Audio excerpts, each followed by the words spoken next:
Hello everybody, and today we're going to be talking about Child's Play 4, or as it's better known, The Bride of Chucky.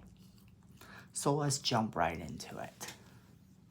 A couple interesting things to know about Bride of Chucky is that it changed the way the franchise would go from there on out, which actually makes it quite fun.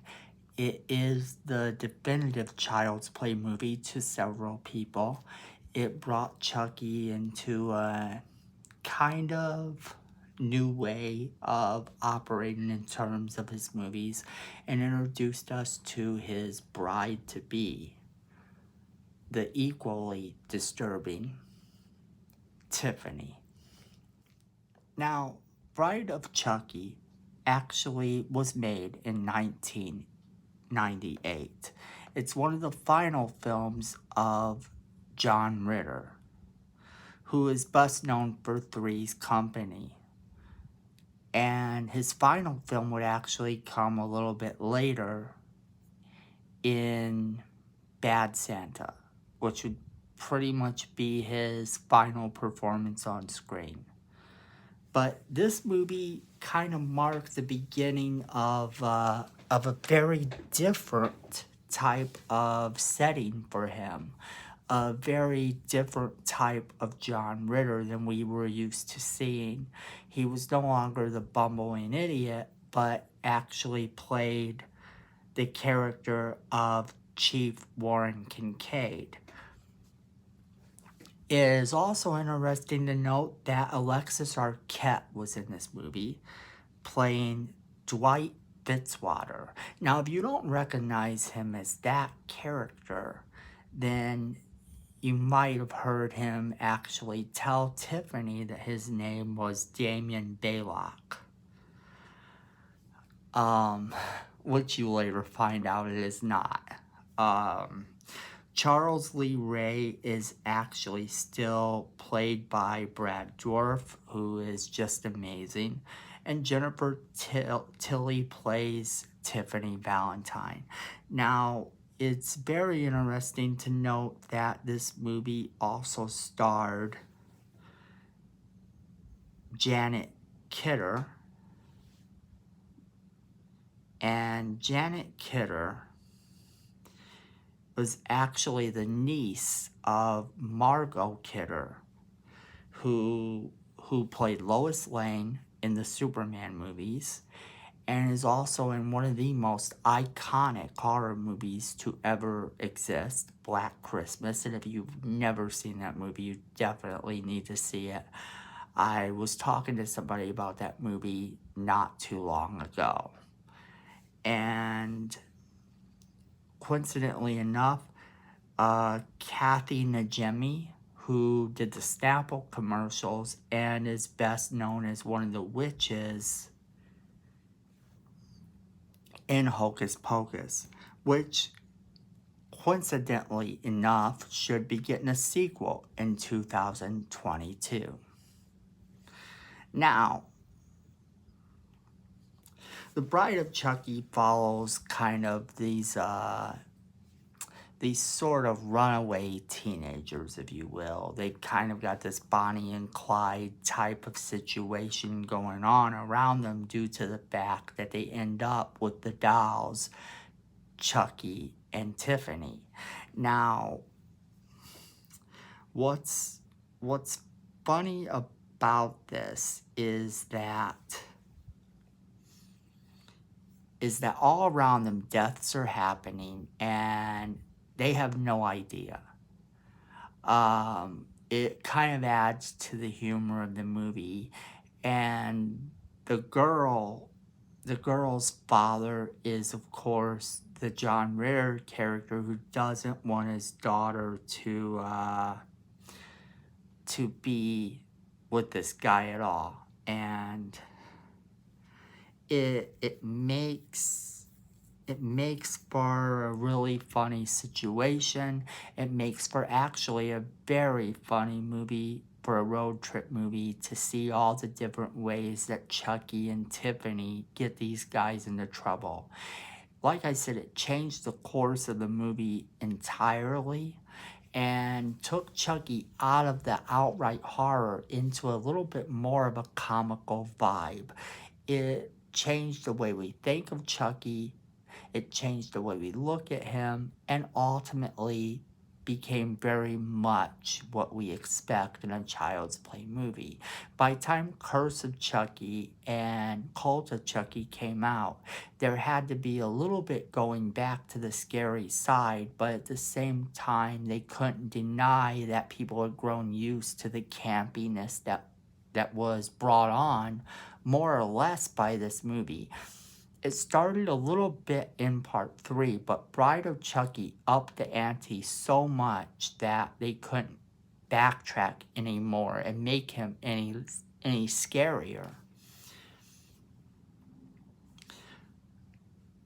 After the release of Child's Play 3, they had decided that the series needed this new direction.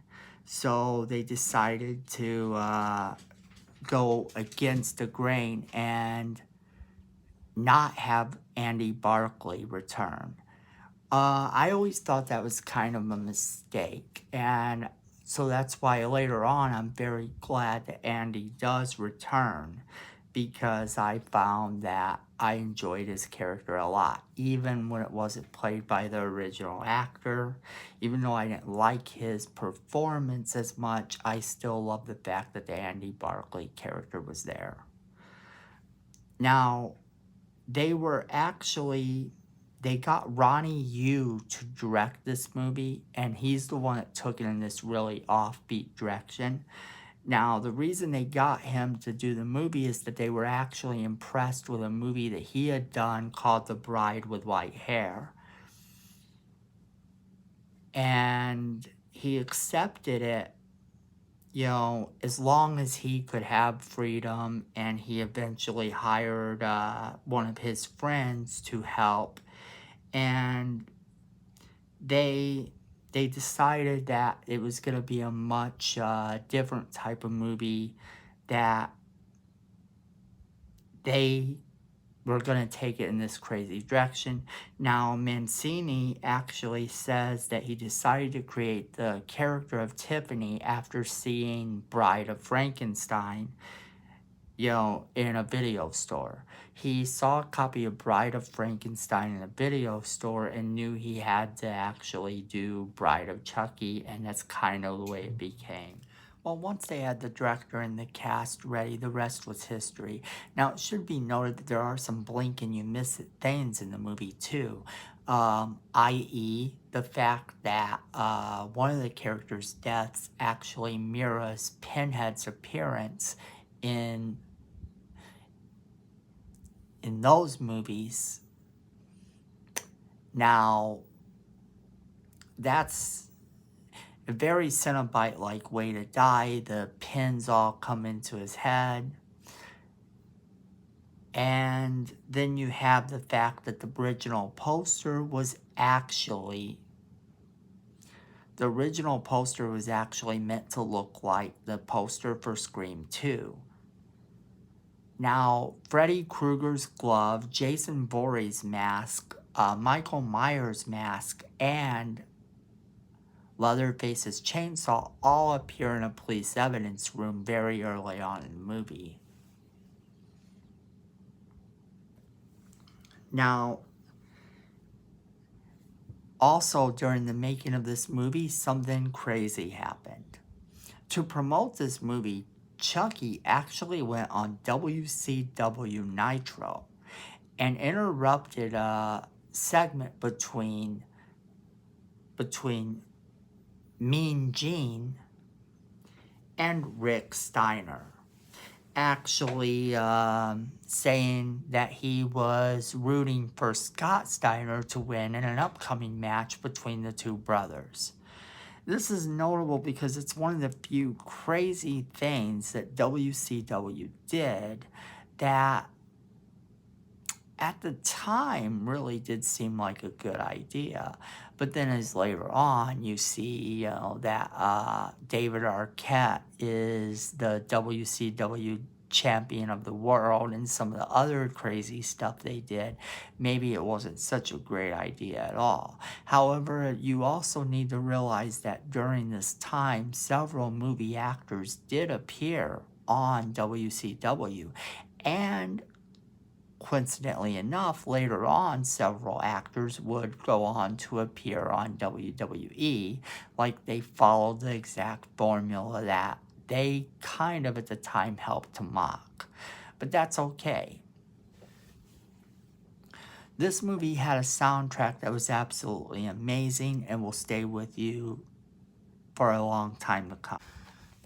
Now, we want to hear from you in the comment box because apparently YouTube really likes it when you make a comment. And we like it too. So definitely drop us a line, tell us what you think about the movie, and we want to hear your opinions. Now, that being said, also make sure you hit that like button. And make sure you hit that subscribe button, because Miko is under the understanding that we need more subscribers. And you don't want to disappoint Miko. So go ahead and hit that subscribe button, hit that like button so you know when we do our next video. Go ahead and hit that bell. And I don't believe I even have to say this, people, but be safe out there. And remember, at the end of the day, fandom is family.